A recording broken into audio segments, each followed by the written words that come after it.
అందరికీ నమస్కారం. ఆంధ్రప్రదేశ్లో తల్లికి వందనం డబ్బులు మొదటి విడత రెండు విడతలు చాలా మందికి డబ్బులు పడినాయి. అయితే కొంతమందికి ఆ డబ్బులు కూడా పడలేదన్నమాట. సో దానికి ప్రాబ్లం ఏంటి, మనం ఒకవేళ డబ్బులు పడని వాళ్ళు పడినవా లేదా అని ఎలా చెక్ చేసుకోవాలి, పడని వాళ్ళు మళ్ళీ అమౌంట్ అకౌంట్లో పడడానికి ఏం చేయాలి అనేది కూడా ఈ వీడియోలో మీకు క్లారిటీగా చెప్తాను. ఎందుకంటే చాలా మంది అనుకుంటున్నారు ఒక మెసేజ్ వచ్చింది టు బి పెయిడ్ అని చెప్పేసి కూడా అయినా కూడా వాళ్ళ అకౌంట్లోకి డబ్బులు పడలేదు. మరి దానికి కారణం ఏంటి అని కూడా చాలా మంది తెలియక తికమక పడుతుంటారు. సో మీకు అందరూ కూడా ఈ వీడియోలో మీకు డౌట్ అన్ని నేను క్లియర్ చేస్తాను. సో ఆంధ్రప్రదేశ్ ప్రభుత్వంలో సీఎం నారా చంద్రబాబు నాయుడు గారు ఈ పథకాన్ని, తల్లికి వందనం పథకాన్ని జూన్ 12వ తేదీన ప్రారంభించడం జరిగింది. అదే రోజు మొదటి విడత కింద ప్రతి ఒక్క పిల్లోడికి 15,000 రూపాయల చొప్పున కూడా వేయడం జరిగింది. ఇప్పుడు రెండవ విడత కింద కూడా మనకు జూలై 10వ తేదీ కూడా ఈ రెండో విడత వేయడం జరిగింది. సో అయితే ఇందులో మొదటి విడతలో కానీ రెండో విడతలో కానీ చాలా మందికి డబ్బులు కొంతమందికి పడినాయి, కొంతమందికి అసలు పడలేదన్నమాట. దీనికి కారణం ఏంటి అని కూడా చూసుకున్నట్టయితే ఇక్కడ 4 వీలర్ ఇన్కమ్ ట్యాక్స్ ఉన్న సమస్య ఉన్న వాళ్ళు కూడా వాళ్ళకు డబ్బులు కూడా పడలేదు. మళ్ళీ వాళ్ళు ఏం చేయాలని చెప్పేసి కూడా ఈ వీడియోలో మనం మాట్లాడుకుందాం. ముఖ్యంగా చూసుకున్నట్టయితే ఎవరైతే మనకు ఈ గ్రీవెన్స్ రైజ్ చేయలేదో, అంటే ఇప్పుడు ప్రభుత్వం ఏంటంటే ఒకసారి అమౌంట్లు పడకపోతే ఒకసారి మాత్రమే గ్రీవెన్స్ రైజ్ చేయడానికి అవకాశం ఇస్తుంది. కానీ ఇక్కడ ఆంధ్రప్రదేశ్ ప్రభుత్వం మళ్ళొకసారి మీకు ఇప్పుడు ఎవరికైతే అమౌంట్ అకౌంట్లో పడలేదో వాళ్ళందరూ కూడా గ్రీవెన్స్ రైజ్ చేయాలన్నమాట. అలా రైజ్ చేస్తే మీ అకౌంట్లోకి డబ్బులు వస్తాయి. సో ఒకవేళ అలా చేయకపోతే మీరు వెంటనే వెళ్ళి చేయండి. గ్రీవెన్స్ రైజ్ చేస్తే మీకు అకౌంట్లో డబ్బులు వస్తాయి. అయితే గ్రీవెన్స్ రైజ్ చేసిన తర్వాత కూడా అకౌంట్లో డబ్బులు పడలేదు అంటే మీకు మీ అకౌంట్లో అనేది సమస్యలు ఉంటాయి. ఎందుకంటే చాలా మంది ఈ తల్లికి వందనం డబ్బుల కోసం ఇంతకుముందు మన వీడియోలో కూడా చాలాసార్లు చెప్పాము, మనకు పోస్ట్ ఆఫీస్లో అకౌంట్ తెరవండి అని చెప్పేసి కొంతమంది బ్యాంకు ద్వారానే వాళ్ళ అకౌంట్లోకి డబ్బులు అయితే వేసుకుంటున్నారు.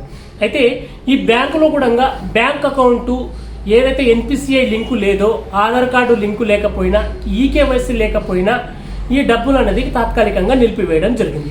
ఒకవేళ అలాంటి వారు ఎవరైనా సరే ఈ ఎన్పిసిఐ బ్యాంకులో మీ అకౌంట్కి ఎన్పిసిఐ లింకు చేయకపోతే మాత్రం మీరు వెంటనే వెళ్ళి మీ బ్యాంకులో ఎన్పిసిఐ లింకు చేయించండి.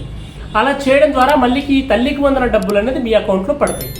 ఆ తర్వాత ఇక్కడ కొంతమందికి ఏంటి అంటే ఈ ఎన్పిసిఐ లింకులు చేసిన తర్వాత కూడా చాలా మంది గ్రీవెన్స్ రేస్ చేయలేదు. చాలా మంది కూడా డబ్బులు పడకపోయిన తర్వాత కూడా గ్రీవెన్స్ అనేది రేస్ చేయలేదు. సో అలా చేయని వాళ్ళు కూడా గ్రీవెన్స్ అనేది రేస్ చేయండి. లేదా ఇంకేమైనా సరే మీ అకౌంట్ ద్వారానో మీది ఇంకేదైనా అప్లికేషన్ ద్వారానో తప్పులు ఉంటే మీరు సచివాలయంలోకి వెళ్ళి కూడా అడగొచ్చు. అక్కడ మీరు క్లియరెన్స్ చేసుకోవచ్చు.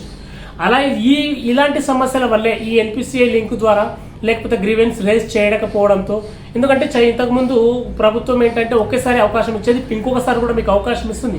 ఇప్పుడు ఆల్రెడీ గ్రీవెన్స్ అనేది రేస్ చేస్తున్నారు చాలా మంది కూడా. మీరు కూడా వెళ్ళి చేయించండి. డబ్బులు పడని వాళ్ళు మొదటి విడతలో కానివ్వండి, రెండో విడతలో కానివ్వండి. సో వాళ్ళు చేయని వాళ్ళకు కూడా డబ్బులు పడలేకపోతున్నాయి. అలా ఇలాంటి చిన్న చిన్న కారణాల వల్ల, ఇలాంటి చిన్న చిన్న ప్రాబ్లమ్స్ వల్ల అనేది మీ అకౌంట్లోకి డబ్బులు అనేది రావట్లేదు. కానీ చాలా మందికి ఒక మెసేజ్ వచ్చింది, టు బి పెయిడ్ అని చెప్పేసి ఒక మెసేజ్ వచ్చింది. సో అలా పెయిడ్ అని వచ్చిన తర్వాత అకౌంట్లోకి డబ్బులు రాలేవు. మరి వస్తాయా రాదా అని కూడా చాలా మందికి డౌట్ ఉంటుంది. తప్పకుండా వస్తాయండి.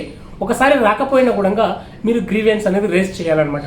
అయితే ఇక్కడ చూసుకున్నట్టయితే మొత్తం ఆంధ్రప్రదేశ్లో 67,27,000 మంది తల్లుల ఖాతాల్లో ఈ తల్లికి వందనం డబ్బులు అనేది పడింది. మొదటి విడత కింద రెండో విడతలు రెండు కలిపి. ఓకేనా? ఆ తర్వాత ఈ తల్లికి వందనం పథకం కోసం ఆంధ్రప్రదేశ్ ప్రభుత్వం 8,745 కోట్లు ఖర్చు చేయడం జరిగింది. వాళ్ళ అకౌంట్లో జమ చేయడం కూడా జరిగింది. అయితే ఒక్కొక్క పిల్లవాడికి 15,000 రూపాయల చొప్పున చెల్లించారు. ఇంట్లో ఎంతమంది పిల్లవాళ్ళు ఉంటే అంతమంది కూడా ఈ తల్లికి వందనం అనేది అందించడం జరుగుతుంది. ఒక్కొక్కరికి 15,000 రూపాయల చొప్పున. ఆ తర్వాత ఫస్ట్ క్లాస్ నుంచి ఇంటర్ ఫస్ట్ ఇయర్ వరకు మాత్రమే ఈ తల్లికి వందనం అనేది మీకు రావడం అనేది జరుగుతుందన్నమాట. ఆ తర్వాత జూలై 10న రెండవ విడత కింద ప్రతి పిల్లోడికి 13,000 రూపాయల చొప్పున జమ చేసిండ్రు. కొంతమందికి బ్యాంక్ అకౌంట్లో ఎన్పిసిఐ లింకు లేకపోవడం వల్ల ఈ తల్లికి వందనం డబ్బులు అనేది తాత్కాలికంగా నిలిపివేయడం జరిగింది. మీరు ఆ ఎన్పిసిఐ లింకు చేసి మీరు సచివాలయానికి వెళ్ళి ఒక్కసారి గ్రీవెన్స్ రేస్ చేస్తే ఆ డబ్బులు మీ అకౌంట్లోకి మళ్ళీ పడతాయి. ఖచ్చితంగా మీ పిల్లోడు కనుక ఫస్ట్ ఇయర్ నుంచి ఫస్ట్ క్లాస్ నుంచి ఫస్ట్ ఇయర్ వరకు, ఇంటర్ ఫస్ట్ ఇయర్ వరకు చదువుతున్నట్టయితే ఖచ్చితంగా మీ అకౌంట్లోకి డబ్బులు అనేది పడడం జరుగుతుంది. తప్పకుండా ఈ విషయాన్ని అందరికీ షేర్ చేయండి. సో ఈ వీడియో చూసిన తర్వాత తప్పకుండా ఒక లైక్ చేసి మీ ఫ్రెండ్స్ అండ్ ఫ్యామిలీ కూడా షేర్ చేయండి. అలాగే నా ఛానల్ కొత్తగా చూస్తున్న వాళ్ళు సబ్స్క్రైబ్ చేసి పక్కన బెల్ ఐకాన్ ఆన్లో పెట్టుకుంటే ఇలాంటి మరెన్నో అప్డేట్స్ మీకోసం వస్తూనే ఉంటాయి. అందరికీ నమస్కారం.